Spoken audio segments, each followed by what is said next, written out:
വിമർശനം നമ്മുടെ പ്രതികരണം എന്തായിരിക്കണം? ഡോക്ടർ നിർമ്മിച്ച അടുത്ത വീഡിയോ ഇതാണ്. ബൈബിളും ശാസ്ത്രവും എന്ന വിഷയത്തിലുള്ള തന്റെ 100 ഭാഗങ്ങളുള്ള വീഡിയോയിൽ ജോൺസൺ സി. ഫിലിപ്പ്. കാരണം ശാസ്ത്രത്തിന്റെ പേരിൽ ക്രിസ്ത്യാനികൾ എപ്പോഴും ആക്രമണങ്ങൾ നേരിടേണ്ടിവരുമെന്ന് വ്യക്തമാണ്. ബുദ്ധിപൂർവം എങ്ങനെ പ്രതികരിക്കണമെന്ന് നാം അറിഞ്ഞിരിക്കണം.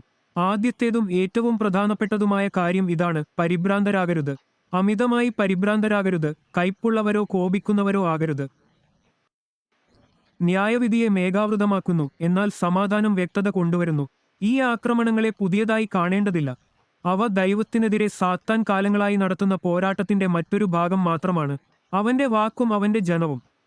ഉൽപ്പത്തി മുതൽ വെളിപാട് വരെ ദൈവത്തിന്റെ സത്യത്തെ ഇരുട്ടിന്റെ ശക്തികൾ എപ്പോഴും ചെറുത്തിട്ടുണ്ടെന്ന് തിരുവെഴുത്ത് നമ്മെ കാണിക്കുന്നു. ബൈബിളിനെതിരെ ശാസ്ത്രം തെറ്റായി ഉപയോഗിക്കുമ്പോൾ ഈ പുരാതന സംഘട്ടനത്തിന്റെ ഒരു ഉദാഹരണം മാത്രമാണിത്. അതുകൊണ്ട് നാം അനിയന്ത്രിതമായ കോപം, പരിഹാസം, ശത്രുത എന്നിവയോടെ പ്രതികരിക്കരുത്. പലപ്പോഴും ചില പ്രസംഗകർക്കോ വിശ്വാസികൾക്കോ തോന്നുന്നത് ബൈബിളിനെ പ്രതിരോധിക്കാനുള്ള ഏറ്റവും നല്ല മാർഗം ശാസ്ത്രത്തെ തന്നെ ആക്രമിക്കുക എന്നതാണ്. അവരുടെ പ്രസംഗപീഠങ്ങളിൽ നിന്ന് അവർ ശാസ്ത്രജ്ഞരെയും കണ്ടെത്തലുകളെയും പരിഹസിക്കുകയും കഠിനമായ വാക്കുകൾ ഉപയോഗിക്കുകയും ചെയ്യുന്നു. പക്ഷേ ഇത് ബൈബിൾ രീതിയല്ല. മനുഷ്യന്റെ അറിവിന്റെ ബലഹീനതകൾ തുറന്നുകാട്ടുന്നത് അങ്ങനെയല്ല. ബൈബിളിന്റെ സത്യം സ്വയമേവ തെളിയിക്കുക, ആക്രമിച്ചുകൊണ്ട്. ഒരു വിമർശകന്റെ വാദങ്ങൾക്ക് അയാളുടെ സ്വഭാവം ഉത്തരം നൽകുന്നില്ല. മറ്റുള്ളവരെ അപമാനിക്കാനല്ല, മറിച്ച് സ്നേഹത്തിൽ സത്യം സംസാരിക്കാനാണ് ബൈബിൾ നമ്മെ ആഹ്വാനം ചെയ്യുന്നത്. എഫെസ്യർ പുലർച്ചെ 4 മണി കഴിഞ്ഞ് 15 മിനിറ്റ്. ക്രിസ്ത്യാനികൾ ശാന്തതയോടും സമനിലയോടും സത്യത്തോടും കൂടി പ്രതികരിക്കണം. ക്ഷമയോടെ നൽകിയ ചിന്തനീയമായ ഉത്തരം ഉച്ചത്തിലുള്ളതും കൈപേറിയതുമായ ആക്രമണത്തേക്കാൾ വളരെ ശക്തമാണ്. ചോദ്യങ്ങൾ ഉന്നയിക്കുന്ന ഒരാൾ ആത്മാർത്ഥനാണെങ്കിൽ, അന്വേഷകനോ ആശയക്കുഴപ്പത്തിലായ ഒരു വിശ്വാസിയോ പോലും, അപ്പോൾ നമുക്കത് അറിയാം. ഒരു പ്രത്യേക ഉത്തരവാദിത്തമുണ്ട്. അത്തരം ആളുകൾ ശത്രുക്കളല്ല. അവർ വെളിച്ചം തേടുന്ന സഹമനുഷ്യരാണ്. ബൈബിളിനെതിരെയുള്ള എതിർപ്പുകൾ അവർ കേട്ടിട്ടുണ്ടാകാം. അതുകൊണ്ട് എന്തു ചിന്തിക്കണമെന്ന് അവർക്കറിയില്ല. അപ്പോസ്തലനായ പത്രോസ് എഴുതിയതുപോലെ ഓരോ ക്രിസ്ത്യാനിയും അവർക്ക് ഉത്തരം നൽകാൻ തയ്യാറായിരിക്കണം. എല്ലാവർക്കും ഉത്തരം നൽകാൻ എപ്പോഴും തയ്യാറായിരിക്കുക. നിങ്ങൾക്കുള്ള പ്രത്യാശയുടെ കാരണം നൽകാൻ നിങ്ങളോട് ആവശ്യപ്പെടുന്നു. എന്നാൽ അത് സൗമ്യതയോടും ബഹുമാനത്തോടും കൂടെ ചെയ്യുക. 1 പത്രോസ് പുലർച്ചെ 3 മണി കഴിഞ്ഞ് 15 മിനിറ്റ്. അവയ്ക്ക് ഉത്തരം നൽകുന്നതിന് വളരെയധികം സമയവും പരിശ്രമവും ആവശ്യമായി വന്നേക്കാം. രോഗികളുടെ വലിയൊരു പ്രവാഹവും. ചിലപ്പോൾ നമുക്ക് വിഷയത്തിന്റെ അടിസ്ഥാന പദങ്ങൾ വിശദീകരിക്കേണ്ടി വരും.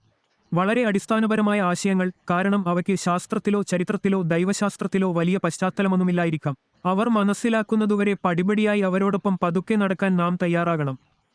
ഈ സമയം നാം നിക്ഷേപിക്കുമ്പോൾ വെളിച്ചം കൊണ്ടുവരാനും വിശ്വാസം ശക്തിപ്പെടുത്താനും ദൈവത്തിന് നമ്മെ ഉപയോഗിക്കാൻ കഴിയും. ആക്രമണകാരി മറ്റുള്ളവരുടെ വിശ്വാസത്തെ തകർക്കാൻ പ്രചരണം നടത്തുകയാണെങ്കിൽ, പ്രത്യേകിച്ച് സഭയിലെ യുവജനങ്ങൾക്ക് വ്യത്യസ്തമായ പ്രതികരണം ആവശ്യമാണ്. അത്തരം സന്ദർഭങ്ങളിൽ മൗനം അപകടകരമാകും. നുണകൾക്ക് ഉത്തരം ലഭിക്കാതെ വിടുകയാണെങ്കിൽ യുവാക്കളും ആർദ്രരുമായ മനസ്സുകൾ ഉത്തരങ്ങളൊന്നുമില്ലെന്ന് ധരിച്ചേക്കാം. ശാസ്ത്രം ബൈബിളിനെ പരാജയപ്പെടുത്തിയെന്ന് അവർ കരുതിയേക്കാം. എന്നാൽ വാസ്തവത്തിൽ അങ്ങനെയല്ല. ഈ തെറ്റായ അനുമാനം അവരുടെ വിശ്വാസത്തെ പതുക്കെ ഇല്ലാതാക്കും. ദൈവവചനത്തിലുള്ള അവരുടെ ആത്മവിശ്വാസം നശിപ്പിക്കുകയും ക്രിസ്തുവിൽ നിന്ന് അവരെ അകറ്റുകയും ചെയ്യുന്നു.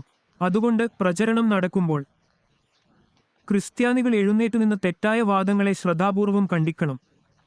ഇതിനർത്ഥം ആക്രോശിക്കുകയോ ബഹളം വെക്കുകയോ അല്ല.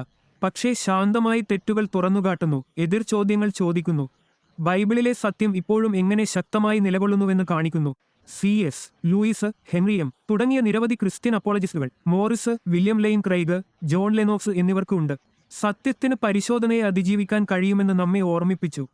ശാസ്ത്രം തന്നെ ശരിയായി മനസ്സിലാക്കുമ്പോൾ ദൈവവചനത്തിന് ഒരിക്കലും വിരുദ്ധമായി സംസാരിച്ചിട്ടില്ല. അത് സ്ഥിരീകരിച്ചിട്ടേയുള്ളൂ. ആശയക്കുഴപ്പത്തിലായവരെ നയിക്കുക, ദുർബലരെ സംരക്ഷിക്കുക എന്നതാണ് ഞങ്ങളുടെ ജോലി. ജ്ഞാനത്തോടും ധൈര്യത്തോടും കൂടി സത്യം അവതരിപ്പിച്ചുകൊണ്ട് നുണകളെ നിശബ്ദമാക്കുക. എന്നാൽ സത്യത്തെ വെറുക്കുകയും വിശ്വസിക്കാൻ ആഗ്രഹിക്കാതിരിക്കുകയും ചെയ്യുന്നതുകൊണ്ട് മാത്രം ഒരാൾ വാദിക്കുന്നുവെങ്കിൽ പിന്നെ നമ്മൾ അധികം സമയം പാഴാക്കേണ്ടതില്ല. സത്യസന്ധമായ ചോദ്യങ്ങൾ കൊണ്ടല്ലാതെ ബൈബിളിനെ പരിഹസിക്കുന്ന പുരുഷന്മാരും സ്ത്രീകളുമുണ്ട്. പക്ഷേ അവരുടെ ജീവിതം മാറ്റാൻ അവർ ആഗ്രഹിക്കുന്നില്ല എന്നതുകൊണ്ടാണ്. അവർ തങ്ങളുടെ പാപത്തെ സ്നേഹിക്കുകയും ദൈവഭരണത്തെ നിരസിക്കുകയും ചെയ്യുന്നു. അത്തരം ആളുകൾ ആത്മാർത്ഥതയില്ലാത്ത വാചാലരാണ്. ഏറ്റവും മികച്ച ഉത്തരങ്ങൾ നൽകിയത് ഏറ്റവും മികച്ച ക്രിസ്തീയ ചിന്തകരാണെങ്കിൽ പോലും. എന്നിട്ടും അവർ അവയെ നിരസിക്കുമായിരുന്നു. യേശുവും അത്തരം എതിരാളികളെ നേരിട്ടു. പരീശന്മാർ പലപ്പോഴും സ്വന്തം കണ്ണുകൊണ്ട് അവന്റെ അത്ഭുതങ്ങൾ കണ്ടിരുന്നു, എന്നിട്ടും വിശ്വസിക്കാൻ വിസമ്മതിച്ചു. അതുപോലെ ഈ ആധുനിക വിമർശകർ വസ്തുതകൾ അവരുടെ അഭിമാനത്തെയോ മുൻവിധികളെയോ വെല്ലുവിളിക്കാൻ അനുവദിക്കില്ല. അവരുടെ ഹൃദയങ്ങൾ അടഞ്ഞുകിടക്കുന്നതിനാൽ സത്യം അവർക്ക് അപ്രസക്തമാണ്. സദൃശവാക്യങ്ങളിൽ ബൈബിൾ നമ്മെ മുന്നറിയിപ്പ് നൽകുന്നു. അനുപാതം 23:9 മൂഢന്മാരോട് സംസാരിക്കരുത്. അവർ നിങ്ങളുടെ ബുദ്ധിപരമായ വാക്കുകളെ പുച്ഛിക്കും. നമുക്ക് അവർക്കുവേണ്ടി പ്രാർത്ഥിക്കാം, പക്ഷേ അവരുടെ തിരസ്കരണത്തിൽ നാം നിരുത്സാഹപ്പെടരുത്.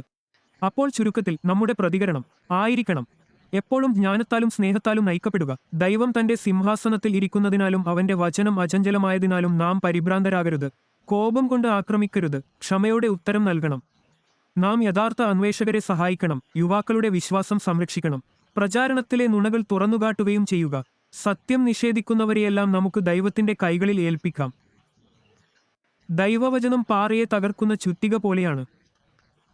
യിരെമ്യാവ് രാത്രി 11 മണി കഴിഞ്ഞ് 29 മിനിറ്റ്. കാലക്രമേണ അത് അതിന്റെ ഉദ്ദേശ്യം നിറവേറ്റും.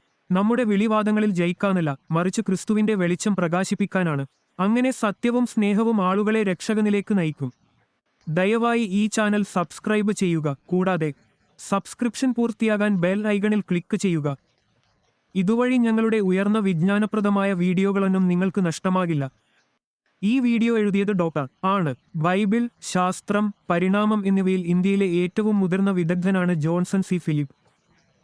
ബൈബിൾ കാനോനിലും പുരാവസ്തുശാസ്ത്രത്തിലും വൈദഗ്ധ്യം നേടിയ അദ്ദേഹം 1970-ൽ സൃഷ്ടി ഗവേഷണ ഗ്രൂപ്പ് സ്ഥാപിച്ചു. Managing editor doctor Saneesh ചെറിയാനാണ്.